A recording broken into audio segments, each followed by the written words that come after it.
Hello everyone, welcome back to my another mini vlog. আজি ভিডিওটো start কৰিছো ৰাতিপুৱা চাউল বছৰ পৰা দেখিছে চাগে বিয়ালে মাথো এতিয়া অকল দুটা দিনহে বাকি আছে সেইবাবে সকলো কাম বনবোৰ মানে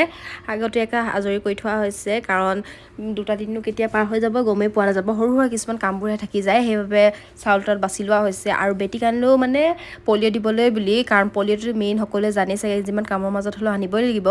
আৰু আপোনালোকৰো যদি সৰু বাচ্চা আছে নহয় পলিঅ'টো কেতিয়াও মিছ নকৰিব কাৰণ পলিঅ'ত মানে বহুকেইটা উপকাৰিতা আছে বুলি কয় আৰু মই ইমানটা ভালকে নাজানো বাৰু মই যিমানখিনি জানো সিমানখিনিয়ে কৈছো আৰু এটা কথা জানে আগতে যেতিয়া মানে পলিঅ' খুৱাই সৰু ল'ৰা ছোৱালীবোৰৰ কান্দে নহয় তেতিয়া এইটো আকৌ নেল পলিচ বুলিহে কৈছিলোঁ নেল পলিচ দিলে বুলি আৰু যিহেতু এতিয়া বিয়া ঘৰ খোৱাব একোৱে ঠিক নোহোৱা হৈছে বিস্কুটখনো খাই আমনি লাগিছে সেয়ে ভাইটি আনি দিছিলে এটা পিনাট চাকি হালদিৰামৰ এইটো মোৰ ফাৰ্ষ্ট টাইম হয় এনে বাৰু চিকি খাইছোঁ কিন্তু হালদিৰামৰ ফাৰ্ষ্ট টাইম সঁচাকৈ খাবলৈ বহুত টেষ্টি আছিলে এইটো আজি তেনে ভিডিঅ'টো ইমানতে এৰিছোঁ কাইলৈ আকৌ লগ পাম এটা নতুন ভিডিঅ' সৈতে আৰু ইমান কামৰ মাজতে ভিডিঅ'বোৰ কৰি ৰাখিছোঁ যদি ভিডিঅ'টো চাই ভাল পায় তেন্তে এটা লাইক কমেণ্ট শ্বেয়াৰ আৰু ছাবস্ক্ৰাইব কৰিব